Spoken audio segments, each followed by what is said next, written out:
dinosaurs with the big feet. But anyways, a little under the weather, getting better though. I hope everybody else out there is fine.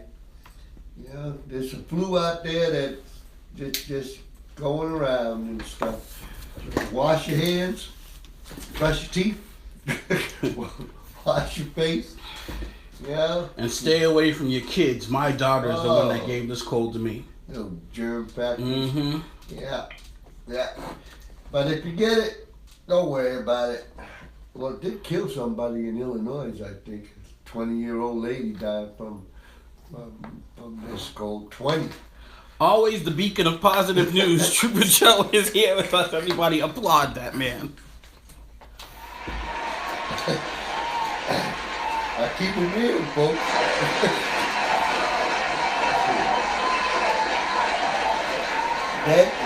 But not to worry. You'll do all right.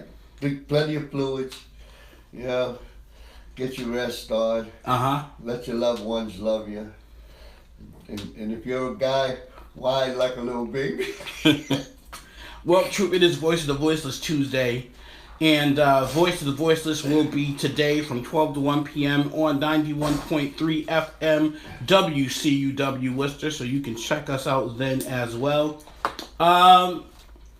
There's not much going on locally, Troop. No, not really. Everybody seems to be hunkering down and getting scared for Christmas. Getting ready for the snow. There's more people are buying. The middle class has to make a return to Worcester for Worcester to make it. The city won't have a future unless the middle class comes, because they're bringing all this development and stuff into Worcester. But if those people who occupy these jobs don't live in Worcester, Worcester's doomed. Pretty much. Yep. So when it comes to real estate, I would see that. But some of these businesses, that I think are coming into a lot of insurance businesses, a lot of scientific type of technology and stuff. Yep. They're coming into Worcester. So I agree with you. They need to bring in people who can do the work, and the people need to live here. And they're trying to make the city into something like that. Yeah, but here's the problem. The problem is that, number one, they can't think, they're not thinking really about the poor, and they can't think about the poor. No. For a city to develop, you need to think about how to get middle and upper class people to move into the city. Yeah. The poor really has to be not ignored, but you can't. The poor is not on the. It's not on the radar. It's not on the radar. Activity. No, it's not. No. So how do you reconcile that, Troop? How do you address that? How do you address the that's the $1 million question, because being poor, people have taken it almost like it's a disease too. They make everything a disease. It's like it's not. Some people are poor because they made poor choices. Yep. And in making those poor choices, they didn't know how to get out of it. You can make 100 choices a day. You can make all the choices that you want. Yep. And some are going to work out and some aren't. Some of the poor people have lost faith within themselves. Right. And they don't have faith in God. They want God to do something for them, and they say, God, go give me a Cadillac or a Mercedes.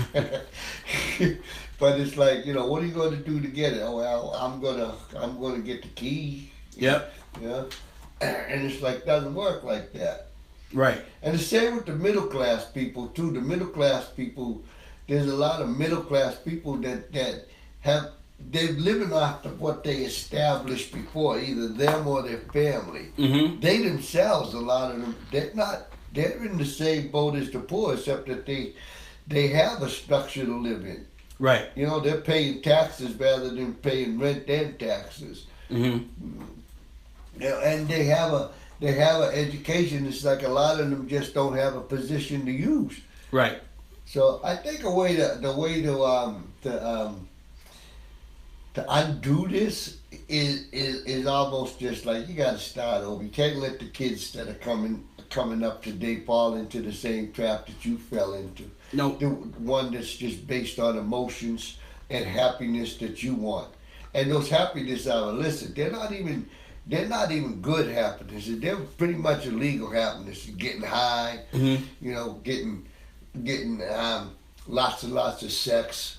You know, it's like that's what they call happiness. They're fleeting and they really don't produce anything.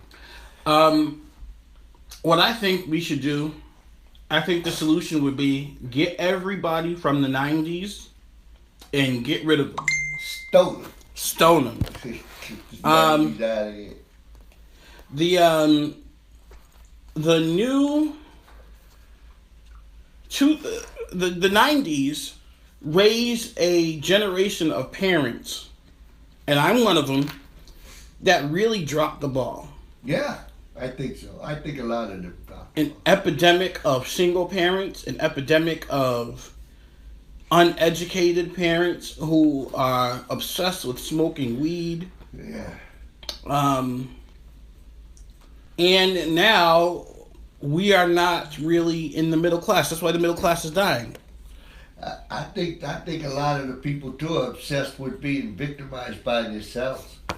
They look for depression. They look for things to any kind of attention is what they want, and Mm-hmm. it becomes in the form of negative attention. Then they'll take it. It's like, oh, look at me. I was so depressed last week. I couldn't get out of bed, and yeah, it was hard for me to just go into the kitchen and make a cup of coffee and stuff. Mm-hmm. And nobody felt bad for me or anything. And the depression was so great. I need to go and learn how to meditate. I think I'll take a meditation class that probably costs around $200 for one class. Mm-hmm. It's like, come on, people. There's when you are coming from a generation that really kind of dropped the ball, like I did, like my generation did. It's hard to make up for that, and that's what the millennials are faced with. The millennials are faced with fixing a lot of the problems that were caused by D-Generation X. The Generation Xers, my generation. And there's, I don't know how they can fully fix the problem without starting, like you said, starting over from scratch. Yeah. But the city's already on its way. The city's already got these apartments that they're building in, and the only people that can occupy those apartments are going to be middle class people. You're not going to be poor being able to live in downtown Worcester, No. or in any of these high rises on Beacon Street where they have the other high rises. No, they won't want any poor in the surrounding neighborhoods either. Right. You know, and you know, the one thing that I bet they're banking on and stuff is that the world's become a smaller place. Mm-hmm. So, you know, they can fill up those. All they got to do is fill up the dwellings. It doesn't matter. They need somebody who can do the work, look good, and spend the money. They're going to have a walking type of neighborhood with an artsy sector and stuff, and little coffee shops where they can have their gourmet coffee, and they can interact with the people who have like minds with them, because that's a big problem. Mm-hmm. You know, just because you go into the fancy restaurant and stuff, I'll call it a coffee shop. Excuse me. And you're sitting down to have coffee. But, you know, a lot of people don't have the conversations of the old days. You know, they used to sit down and talk about football, talk about baseball, talk about basketball, talk about sports, talk ill of the world, you know. That's not there. People want to sit down and talk about the Bose complex. They want the God complex and nuclear fusion, or they want to talk about some kind of self-driving cars and talk about the mechanics of them and all these things. Yeah. You know, and this is what the generation's like, 'cause that's what it's out there. Right. Very creative generation, very scientific generation, and a lot of people, they're not in it. No. They're not. They're not in it. They were born in it, Mm-hmm. but they never engaged themselves in it. So, dealing with the poor, dealing with the drug epidemic, Yeah, they get there. we're always going to have the poor, and we're always going to have the drugs. Yeah. How do we address those things if we're always going to have them? Why? I kind of understand the city's take on it a little bit. If it's always going to be there, then it's if the drug epidemic is always going to be there, the poor is always going to be there. All we can do is contain it. We can't really eliminate it. No, we have free choice. You can't really. You legalizing drugs is stupid. I don't care what anybody wants to argue with me at that point. It's stupid. All you're doing is say, here, let me put you in, and I'm talking marijuana too. Let me give you this nice little marijuana joint. You can smoke this and think about ants. Mm-hmm. You know, where's your creativity there? It's not there. You're not part of society. You're a part of the world. You're part of society, but you're not part of the world's development. You're not thinking about anything. You're just getting high. Mm-hmm. And with your high, you're thinking of the lowest levels of things. Yeah. Some people want to argue that too. Oh no, I have my best ideas when I'm high. Well, yeah, you have your best ideas. They're just not sound ideas. Right. These are fleeting moments of insecurity that you're having when you're high. Mm-hmm. And that's all right. But, you know, it's not going to get you anything. So they legalize it, and this gives the poor something that they can wrap themselves around in it, like a big old warm, cushy blanket. You know? Mm-hmm. I get high. What you do? Oh, I went to a job. I hate my job. Well, what do you do with your job? I pick up this box from X and I bring it over to Y. Right. 8 hours a day. Man, you're getting big, huh? Yeah, but you know, it's like, that's what, so you come home, and I'm tired from my job, and my job stinks. And you don't get good bosses because they don't need your input. Nope. So you get these guys who want to show off their little bit of superpower that they have because they would never be a boss in a real situation. So they're looking at you like you're a little child. Hey, you only picked up 3 boxes in the last 5 minutes. Come on, yep. Man, let's get it going. Yeah, it's like, yeah, I really want to sign up for that job. Right. No, those are the jobs for kids, folks. Those are the jobs that kids take so that they can find out that, do you want to pick up this box for the rest of your life and get yelled at by that guy over there? You know? Or do you want to go ahead and take a shot at life and by learning things that you need to know, by reading books, by studying, by asking real questions, by continuing on in your education. Or you can do this and then you can see what they do after work. What they do? They go get high because they had such a rough day. Right. Oh yeah, man, they getting high all the time. No, they get high for this little bit of time. The other time they get just doing slave labor. Yep, they are. Yeah. So these are some of the issues that we'll definitely be touching on in the future. What's going on in the city of Worcester in terms of drugs and the poor and prostitution. Yeah. It seems like it's a never-ending battle. But there are other things that we need to address. The state Senate is turning to Stanley C. Rosenberg's handpicked deputy to serve as acting president in his place, capping a tumultuous day for a chamber struggling to grapple with the explosive sexual allegations leveled against Rosenberg's husband. The ascension of Senate Majority Leader Harriet Chandler to the top post by a 31-6 vote came after Democrats huddled for 7 hours in a tense closed-door caucus to find Rosenberg's replacement amid what officials called unprecedented turmoil. The 6 dissenting votes were all from Republicans who backed Senator Bruce Tarr, the minority leader from Gloucester. Hours earlier, Rosenberg said he was taking a leave of absence from his Senate president post in the face of mounting pressure, and soon after, authorities said they were prepared to launch a criminal investigation into his husband, Byron Hefner, after 4 men told the Boston Globe that he either groped or forcibly kissed them while bragging about his influence in Rosenberg's powerful office. Another politician being brought down by these sexual allegations, Troop. There's a lot in that story. Yes. Hey, Rosenberg, divorce your husband. Take him for all his nickels and dimes that he gets. Yeah, I mean, part of that story to me, if you're going to play the role of being married and you're the same gender and stuff like that, then don't taint the role. You know, the role still is, that's infidelity. Yep. You know, if that's not a nice person and stuff, throw him away. Right. You know, and take all that he has in the process, just like if it was a man and a woman type of thing. Do the same thing. You know, and that's one part. And we don't need to know your business in the Senate, in Massachusetts. I really don't care if your husband is a male or something like that. I care if he's usurping you, and you're the state president, and you know the state Senate president, and this is affecting the way monies can come in to help people in this city. That's not right.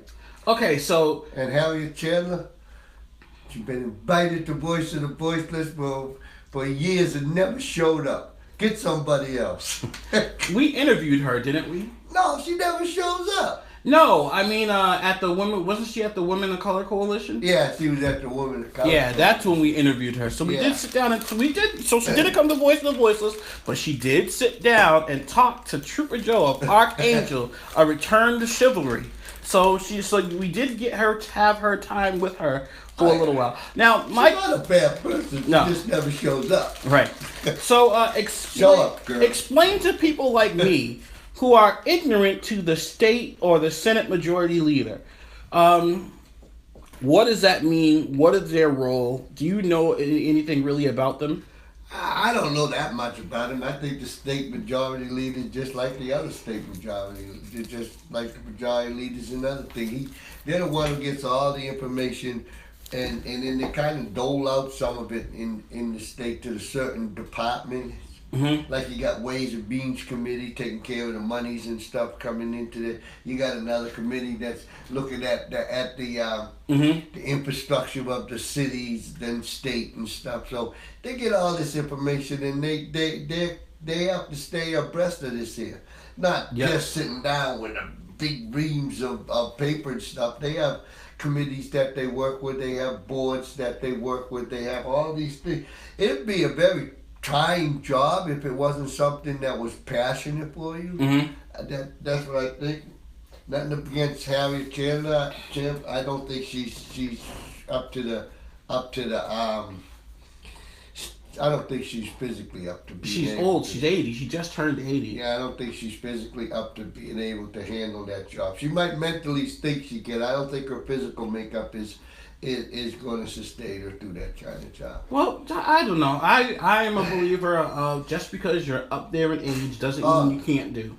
Ain't that. She had very bouts with cancer and stuff that she overcame and stuff like that. She doesn't really take care of herself. She has a lot of stress in her own personal life, I understand. And I don't think that all those things together, I think that this year would be an added burden, and it would not kill her, but knock her down. Yeah, and there's no need for her to really take on something at that age unless she's really that passionate about it. Just to paint your little legacy when no one's going to read it. Right.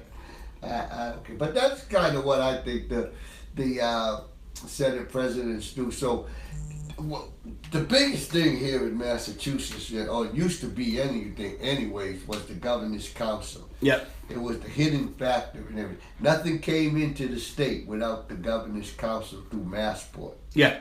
And that was a 4-man board. Was it 4 or 5-man board? I forget. And it was appointed positions and stuff at one time. And the governor would appoint them. They're elected positions now, but they're still kind of half appointed. You're running for governor and you say, hey, why don't you run on my slate as the governor's council? That's not appointed, but it's pretty much close to it. Well, so you'd regulate everything that's coming in. You'd be talking to China wants to bring in like the bikes and stuff that they brought in. You see all over Worcester.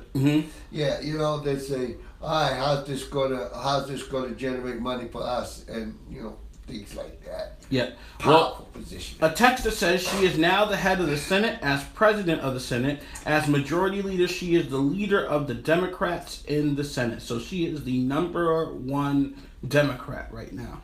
And I applaud that. That's a good thing. You know, I'm glad for it. Personally, I hope that she never has a problem with stress or anything. It's just, she never falls ill behind all the work that she has to do. But I hope that she's able to.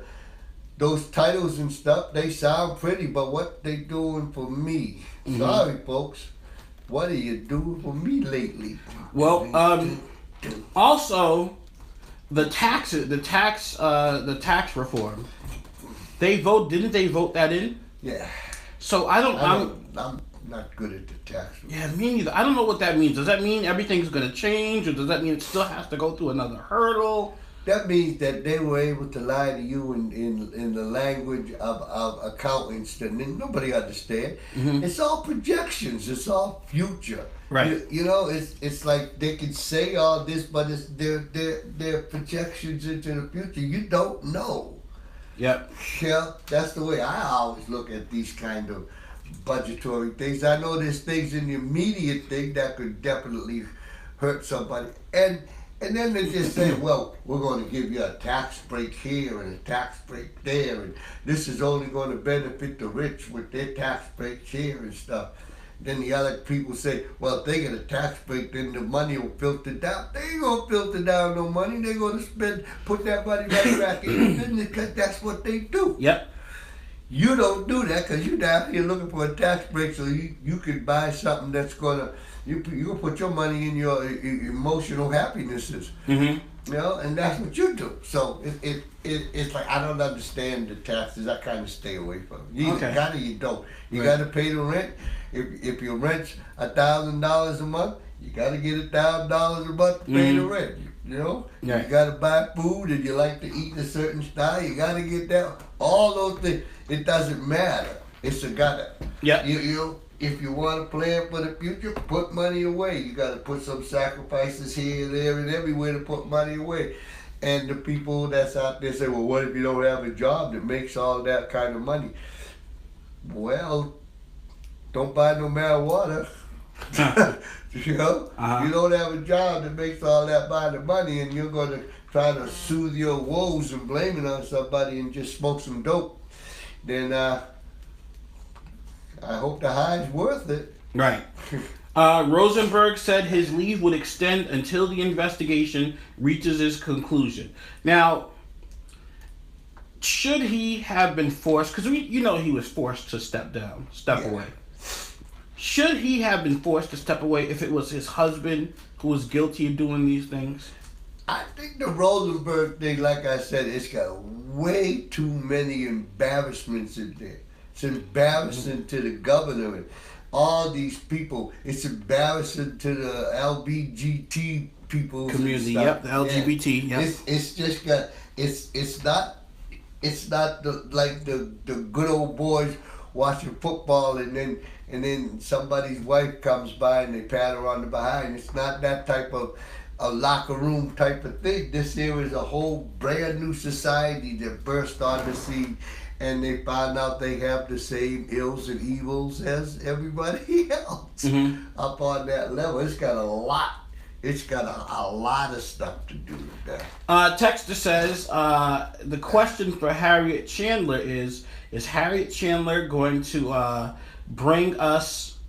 What will she do for Worcester? Will she keep bringing us just bags of potatoes now, or will she step up and bring us some potatoes and meat? And meat. I like the way the texter put that, and that's exactly how it should be.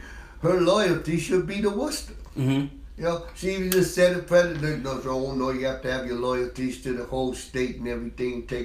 And that'd be absolutely correct. My whole loyalties is to the whole state, but my heart belongs to Worcester, so I'm going to make sure that my heart's taken care of. And she should do that. They're the people who put her in power. That's her constituency. So she should be trying to give them the lion's share of the meat and stuff like that. Not Gloucester or somebody. She should be bringing it in like that. and especially for the people that she said that she wanted to help in the first place. Yeah. She should be. If she's going to do these things, you got to do it right. You can't get in there and then. Well, that's what everybody does in politics. They get in there and they just do whatever they can to pad their legacy. Yeah. Yeah. But I don't dislike Harriet Chandler. I think she'll be fine. Unless the stress overwhelms her. I just think that the lady carries a lot of stress. Yeah. I think she does, and I wouldn't wish her. I hope you can handle it and do a whole lot of good for Worcester. I hope that'd be great. But if you can, I hope you're smart enough to say, I got to get out of this position before it kills me. Mm. Yeah, that's what I say. If her health holds up, then, if her health comes under question, I'm sure they'll pressure her just like they pressured Rosenberg to resign. Yeah, and that pressure could be something that could kill her. I think she's got a lot of baggage that she's not talking about. Attorney General Maura Healey and Suffolk District Attorney Daniel F. Conley also said they were prepared to open a criminal investigation and urged victims and witnesses to come forward. So today's Tuesday question. Tell us what you think from the Worcester Daily News blog. With Worcester, Senator Chandler, now acting Senate and President, and Massachusetts Lieutenant Governor of Shrewsbury, what will this mean for Worcester and Central Massachusetts? If you want to text us and let us know what you think, or if you want to write in, you can write in at WorcesterDailyNewsBlog.com. Tell us what you think Tuesday. I'll tell you right. As you always do, Troop. As you always do. I feel my heart bleeds for Worcester. I feel bad for Worcester, the people in Worcester. I feel bad for the poor people that are living in the city. Mm-hmm. They're going to be gone. They're going to be gone. I feel bad for a lot of the people that are living up on the streets and stuff. A lot of people are selling their houses now. Mm-hmm. I see people all the time. Where'd they go? They're gone. Mm-hmm. They're selling their houses. There's a new bunch of people moving in, and these people that are moving in, they're coming from a new walk of life. A lot of those people that I see who own houses up there, they were salesmen. They were laborers. They were people that were able to make a good living with their back and their arms and stuff like this. Mm-hmm. Not now. People that are moving in, they're scholars.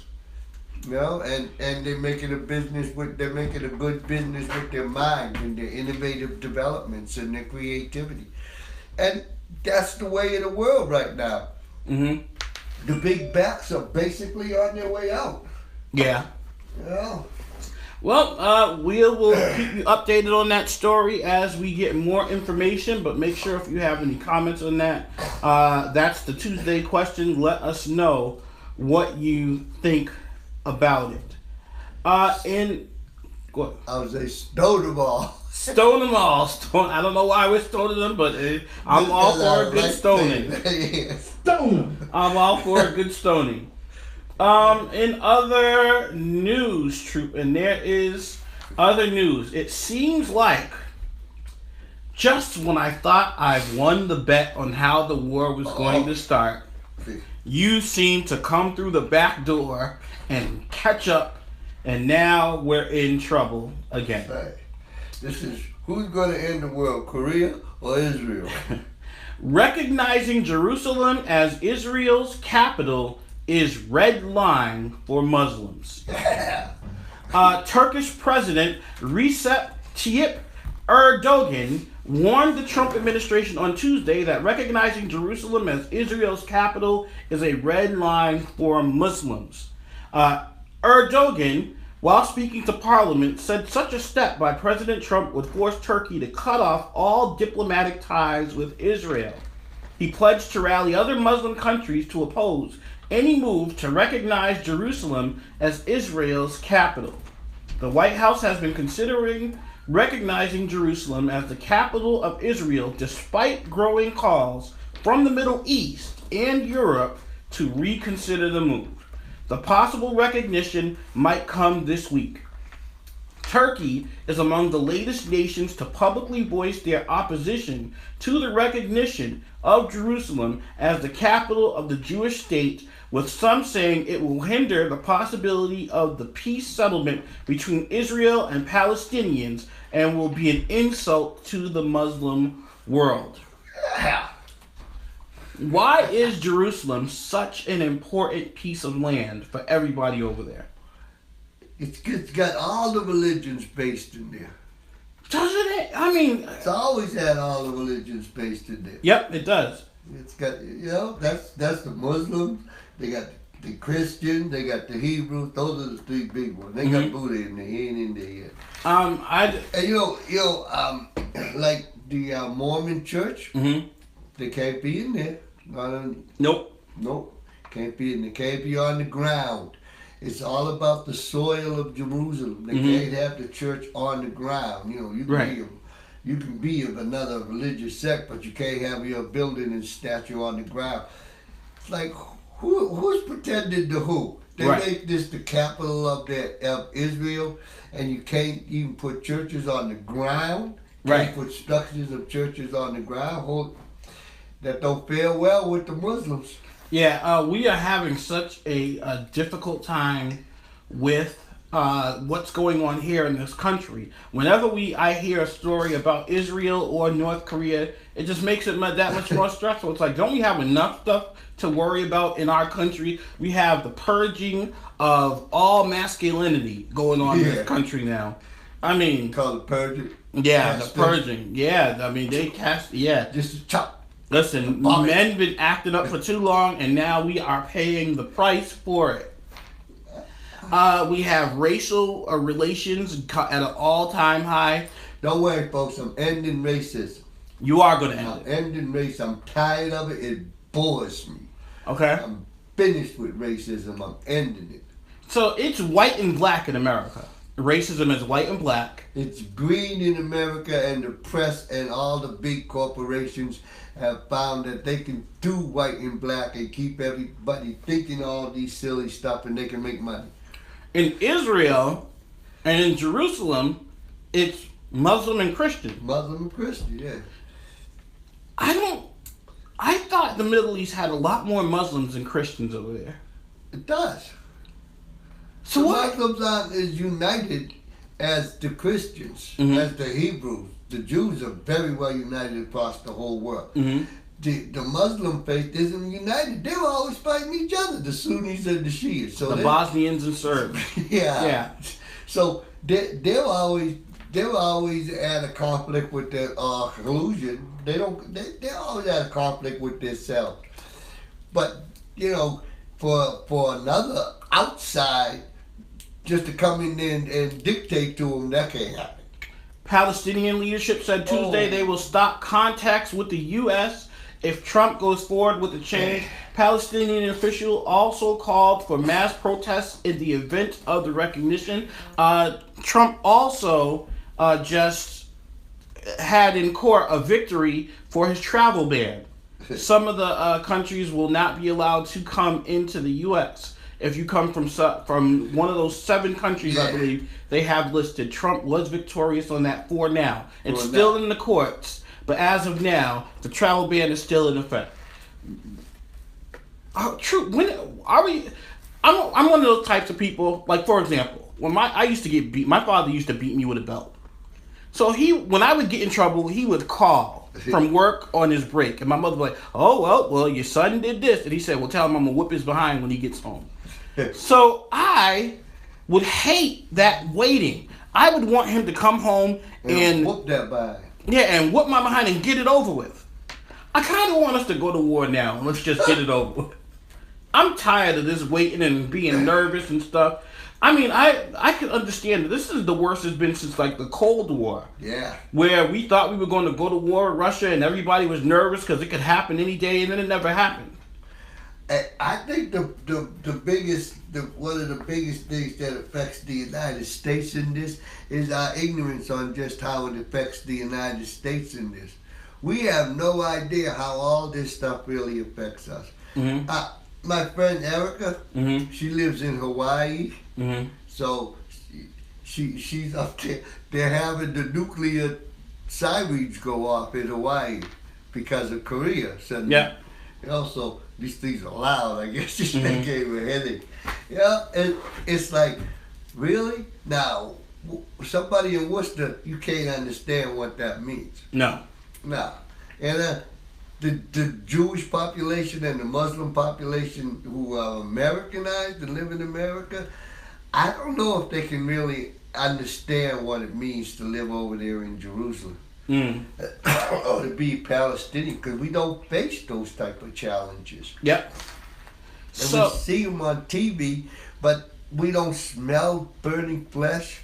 We don't smell burning buildings. We don't smell anything. We don't hear the screams of babies and stuff like that looking for help after something happened. We don't hear that. No, we don't. We don't feel the fear of walking down the street and then you see a group of either side and you get nervous about that stuff. We don't have that here in the United States.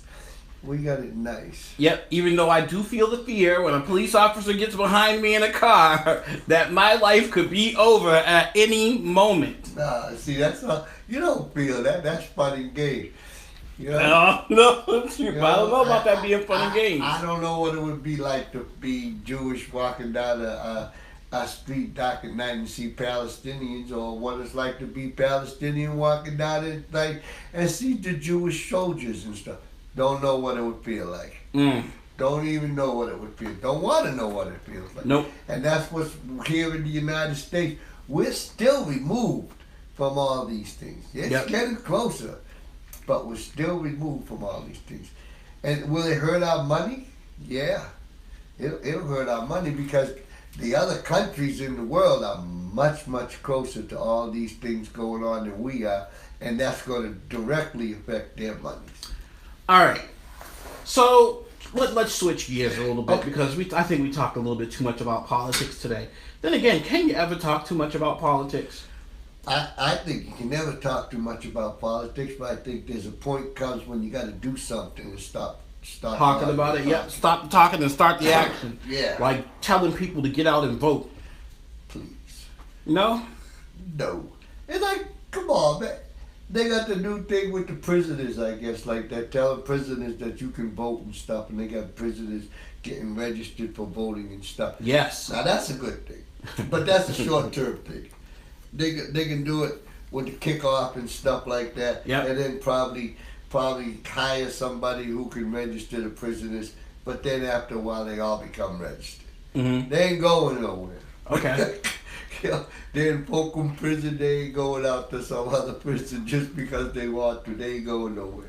Yeah. So and then the news media runs with it. But some felons can't vote. Right. If you're a murderer, you can't vote. In some if you're states. a rapist, you can't vote. In the state of Massachusetts, you can vote. Can sex offenders vote in Massachusetts? I don't know if they can vote in Massachusetts. They shouldn't be allowed to vote. I don't know. But in some other states, they can't vote. The other felons can, bank robbery, stuff like that. You can vote. Well, speaking of sex offenders and everything that's going on in Hollywood and everything that's going on in the Senate and everything that's going on in politics, it's also going on in families as well. Sex offending in families. It was 3 a.m, troop. Yeah. And a California woman was attempting to flag down a police officer. She wanted to report that her son just told her he had molested 2 boys. The confession would go much deeper once Riverside police detained 18-year-old Joseph Boston on Saturday, authorities said. Not only did he confess to sexually assaulting 4 and an 8-year-old boys at a $65 a night motel room, but a mile away from the police station, he also admitted to molesting upwards of 50 children since he was 10 years old in different cities where he had lived, according to Riverside Police. Those previous addresses include Southern California, cities of Lakewood and Buena Park, police said. Boston had been staying in Riverside, about an hour's drive east of Los Angeles, since earlier this month. Boston had a room at a motel where he befriended the boys who were staying with their parents, also guests at the motel. A police news release said the children went to Boston's room Friday night, the statement said. Hours later, the suspect called his own mother, stating what he had just done, the news release said. The teen mothers took him to the closest Riverside Police Department station and told an officer she wanted to turn in Boston for suspected molestation. Boston confessed to molesting the boys in the motel room before saying he had dozens of other victims, according to police. Police charged Boston with 2 counts of oral occupation on a child under the age of 10, according to online records. He is being held at Robert Presley Detention Center. His bail is set at $1 million. Stone him. Stone the family too. The family you think should get, his mother turned him in. His mother turned him in, yeah, and that was probably at the end of her rope. She said, I'm not. She actually must have known about this. They kept moving. And he kept doing this for a long time out of his life. If she didn't know about this, she should be stoned for not taking care of her child. But I would think that she was knowing about this. And as a mother, she was going to be like, I got to protect my child. And he'll stop and everything. And she went into maybe some form of denial about his thing. And then she finally got fed up and turned him in. This is the picture I would see. So, well, this is what happens with parents. Yeah. When you find out your child is capable of doing something sick, you go through a period of denial. It might not be as long as 8 years like she went through, but you do go through a period of denial, no? Yeah, you go through a period of protection. Mm-hmm. You gotta protect your child and stuff. And my child, even though they did that, it's the other person's fault, not my child's fault. Yeah, you go through this. Yeah, and it's like, that behavior is not normal. Or there's sometimes where you'll say to yourself, I'm going to watch the child. I'll make sure my child doesn't do things like that anymore. Yeah, that's what they say. And then you can't keep your eyes on your child, especially after they get older. He was 18 and renting out hotel rooms. You know what? I'm not all for victim blaming, but the parents of those kids that let them go in the room with this guy. Yeah, that's strange. Why would you let your 4-year-old son go into a room with an 18-year-old? I don't know. I've been guests at hotels. A lot of hotels. Yeah. I've never once thought it was okay for my kids to go to another guest at a hotel's room at the same hotel I'm staying at. No, that's just strange. Yeah. What? The parents should face some sort of trouble themselves. Yeah, there's enough things to go around there to point to: bad parenting, mental illness, all kinds of stuff. You can even go back to the Sandy Hook. Yep. Yeah. That mother knew that her son was crazy. Mm-hmm. And he had a problem with reality and with stuff. I mean, they didn't in that case like that. They didn't even talk. Or they communicated by email. Then they just communicated by text. I can tell you one thing, Troop. You know what's happening next? Just like everybody, all men are being ousted for sexual misconduct. Molestation is coming next. Yeah. That's the next thing. I guarantee in 2018 is going to be the revelation of the high numbers of people being molested in their own families, by their parents, by their older siblings. This is what's coming next. And it's huge. There are so many families I know, just working as a counselor at a church, as a church person who's counseled people. There are so many cases of family members who have sexually assaulted other family members. And it crosses all lines, too. I used to think maybe it's just black families. And then I found out white families, Spanish families, all families. Yep. Poor families. Yep.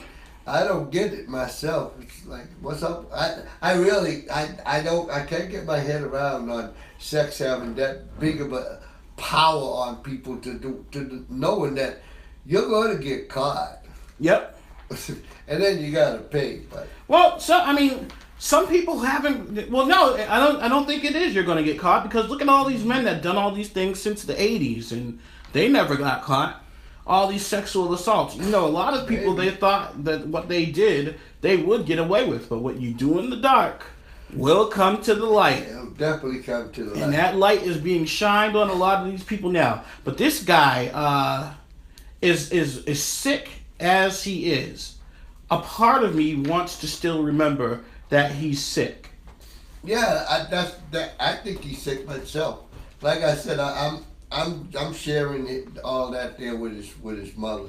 Yep. I'm giving her some share of that. You know, I could be wrong. I doubt it. It's like too many years, too many different locations. You know, it's just like I understand the protective nature of motherhood. Yeah, but no, you came to the point at the line in the street, and you say, all right, that's enough. I gotta turn you in. Mm-hmm. You know, this is it. You know, and that was the time when you did the good thing. Yep. But I think that this is going to come out. It's going to come to light all of the families Yeah. who are involved in incest, sexual assault of the younger people in the family household. It's going to be, it's big, and it's going to come to light. I think that that's coming in 2018. I really You do. might be right. I hope that, you know, if people stop just finding all these things to be negative about, some of these other things will go away. Some of these things, I think people are doing them just because they're miserable and they're depressed, and they don't like themselves. But they can't justify their not liking themselves by saying to themselves, I don't like myself.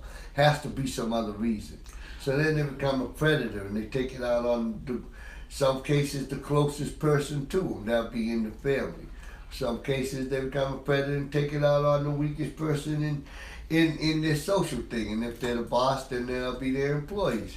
Yeah, I think that there's so much that we have to stop and just be people and like people and do good things for people, and this stuff will go away, especially racism. I think it's much sicker than that, truth. It might be. I think that these people, well, first off, I think racism is a learned behavior. Yeah, I do too. That's why I can kill it. Yep, I think, Stone it. yes, you can. I think you can. You can. I think what's going on in families and what's going on in the dark in terms of rape and molesting younger people and preying on the weak. Yeah. I think that's something that people are born with. It's a sickness that they're born with. It's not a cult because it's not culturally accepted. So it's not something that you just learn from watching. You don't get that from watching TV. No, but you know, I think it's something that was always there with the curiosity of kids and stuff like that. Mm-hmm. You know, what do you have? What do you look like when you don't have any clothes on and stuff? But then parents used to interject and have a talk with their kids and put the stifling to this here. Mm-hmm. I don't think that's happening too much now. Right. I think that they're relying on people outside of the family to do all that kind of real work in developing the child to be a good upstanding citizen. You know, I think they're relying on a lot of different other agencies. Because I never understood a mentoring program. It sounds like everybody in the United States comes from a one parent family. Mm-hmm. It's like, that's not true. No. You know, but we need to have a mentoring program. We need to mentor these children. Where's their parents? Where's their uncles? Where's their aunts? Where's their grandparents? You know? Oh no, well they don't have them, I guess. Because they have to go to the mentoring program. So I don't know. These are hard questions and stuff, and hopefully there'll be an answer to some of these hard questions. But don't worry, folks. I'm still ending racism because you want to know why? Mm-hmm. It's boring. All right. With it. All right, we have one more subject before we go to break. I'm going to try to get through this one quickly as possible. How do you feel about capital punishment on children? Capital punishment on Whooping children. their behinds. How do you feel about that? Woo, that's a loaded question. In some guys, I ain't got any problem with a good spank. Okay. And I'm not talking about punching them in the face. I'm not talking about kicking them down flights of stairs. I'm talking about turning their behind to the wind and laying that behind because they did something wrong and that punishment is here. And then backing that punishment up with something else. That's what I'm talking about. Because I think that gives them a sense of there's responsibilities in the world that are yours and there's consequences that when you don't take care of your responsibilities in the world, you got to pay the consequences, but the consequences aren't yours. All right. When we come back, we're going to talk about parents who believe in spare the rod, spoil the child might be setting their children up to become violent towards future partners, according to a study published Tuesday in the Journal of Pediatrics. We will be back on Truth It in the AM after this.